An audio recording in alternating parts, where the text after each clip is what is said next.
Welcome to Science Easy Tech channel. In this video, we are going to discuss about health promotion, which comes under Unit 1 in the subject Nursing Foundations. This video will be useful for Bsc Nursing students, post-basic Bsc Nursing students.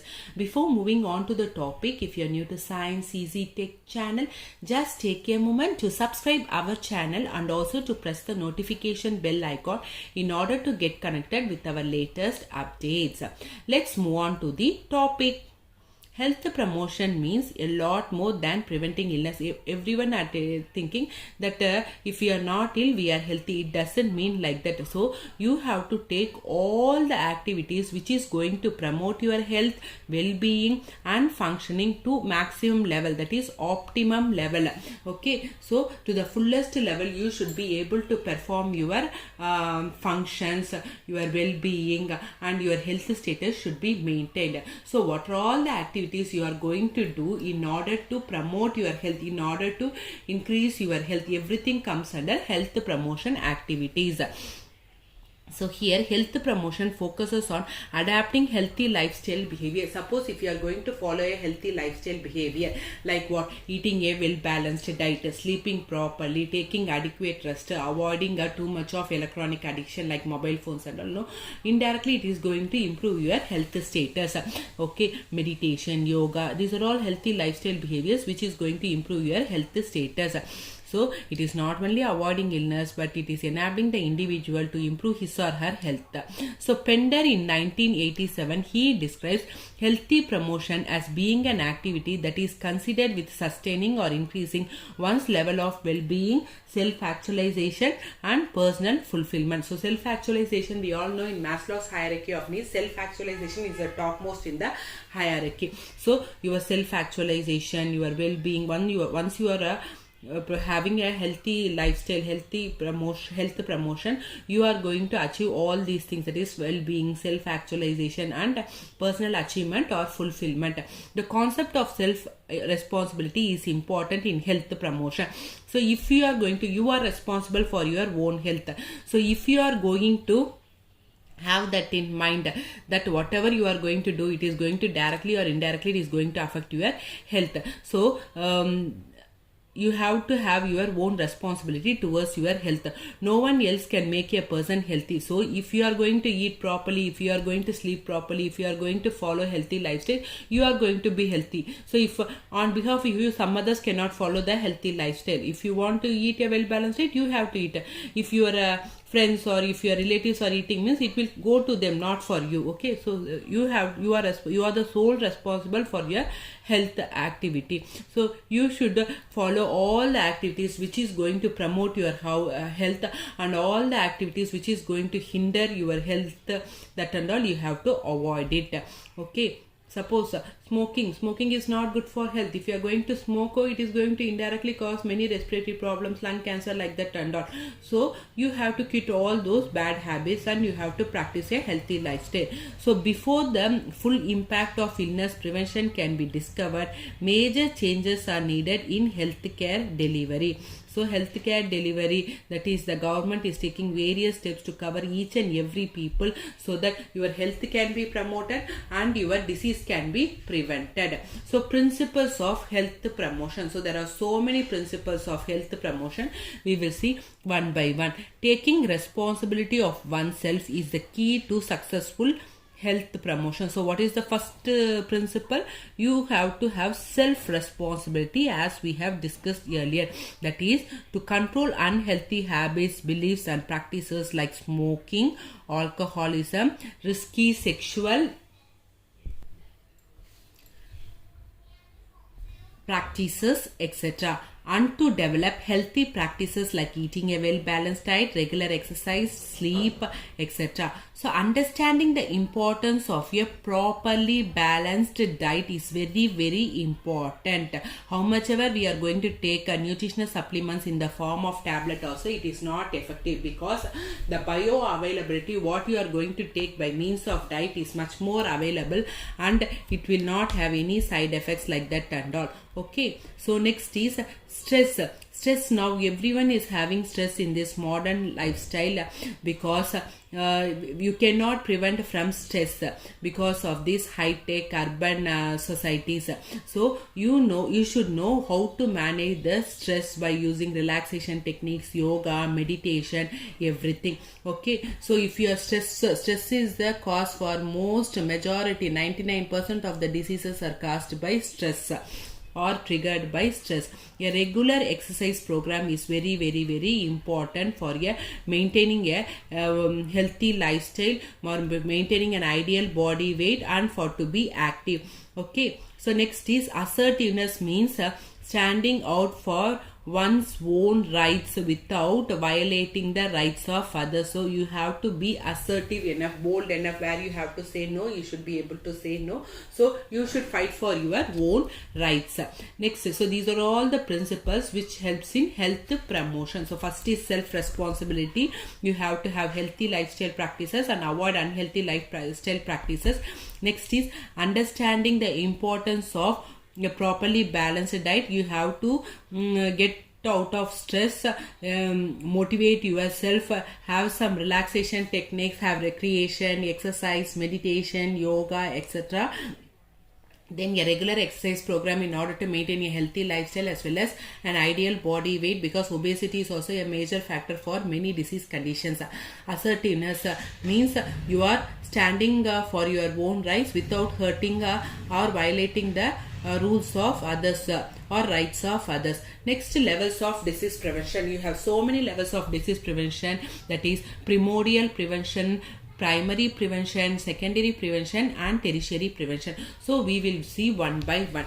So first is prevention extends to all stages of health. We used to tell prevention is better than cure. So first is primordial prevention. It is a new concept. Initially you had only primary prevention, secondary prevention, tertiary prevention. Now they have included primary prevention also. It is a new concept which is receiving special attention in the prevention of chronic diseases.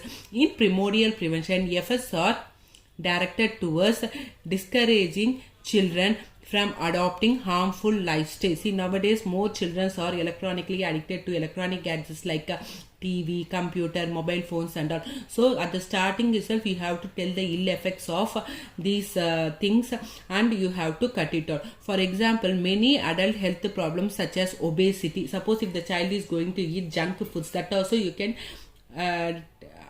avoid it at an early stage. You can inculcate the habit of eating a very nutritious diet and avoiding junk foods at an early stage. So many lifestyle diseases like diabetes mellitus, hypertension, everything has its root cause from the child. Okay, originate in childhood, because this is the time where lifestyles are formed. So as the child will be learning the eating habits from the family members, how the parents, so parents can mold the behavior. And exercise, okay, you have to stress the importance of exercise and avoiding smoking, etc. The main intervention is primordial prevention is through individual and mass education. So you have to educate through individual and mass education. Next is primary prevention. So what comes under primary prevention? So primary prevention can be defined as an action taken prior to the onset of a disease, which removes the possibility that a disease can occur. For example, you are giving vaccination and all, no? So why you are giving vaccination before getting a disease? For children and all, you are giving vaccination to prevent that particular disease. So here the disease has not come, but you are preventing the disease well in advance.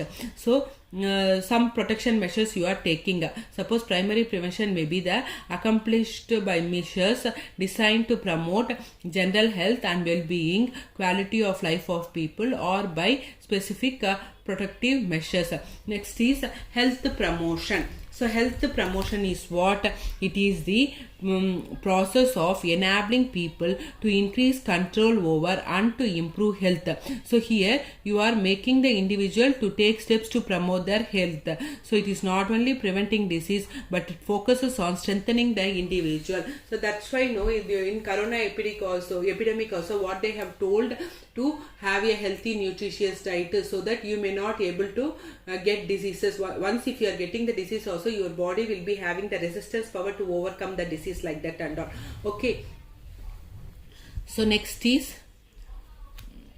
through a variety of measures such as health education, environment modification, nutritional intervention, lifestyle and behavioral modifications or changes.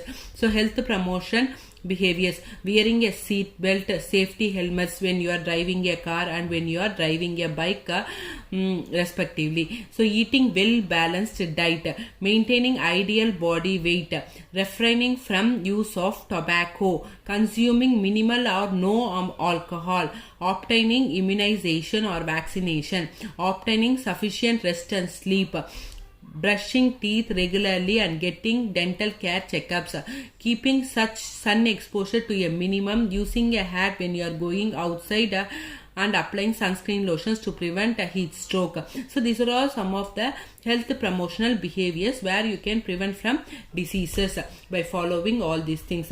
Next is specific protection. There are a number of interventions which are aimed at specific protection like immunization. So why you are taking immunization? In order to protect against a particular disease.